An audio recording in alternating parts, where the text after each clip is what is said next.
Because whenever I build something up a lot in my head, thinking like, oh, God, when the last one's done, when the last premiere's done, it's going to be like I'm walking into a new world, blah, blah, blah. And so I'll probably feel like absolutely nothing. I'll just be like, gotta get another job, another job, another job, like the whole time. When we were shooting the last part of the first one in Valencia, and they'd forgotten to book me a hotel room, and I turned up at 3 o'clock in the morning, and I was like, and I had to, and it was prom night in Valencia, and I had to go and sit on the bench outside the hotel with my suitcase, with all these 17 and 18-year-olds driving past in their cars, like just being like, ah, like throwing sodas at you and stuff. And that was my last 3 days on Twilight.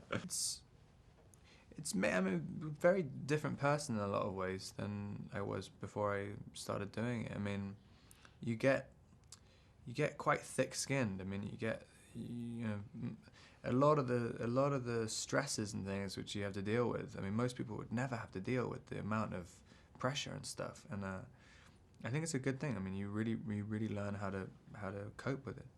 I'm basically trying to get my DVD collection. Like, I mean, I'm working with every single director who I bought their movies when I was a kid. There's quite a few, yeah.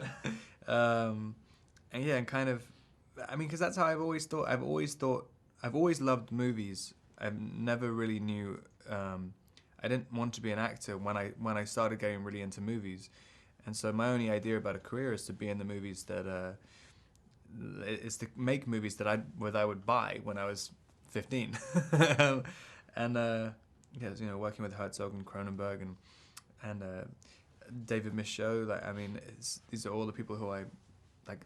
They're the movies I would want to buy if I wasn't in them. So, I mean, people are they're quite willing to meet you, especially if they have kids. If they have daughters, they're generally really willing to meet you, people who you'd never expect. But it doesn't necessarily mean they'll work with you or something. But a lot of people are definitely willing to meet you. And then after that point, you're on your own. Like, you got to prove the same way as anybody else.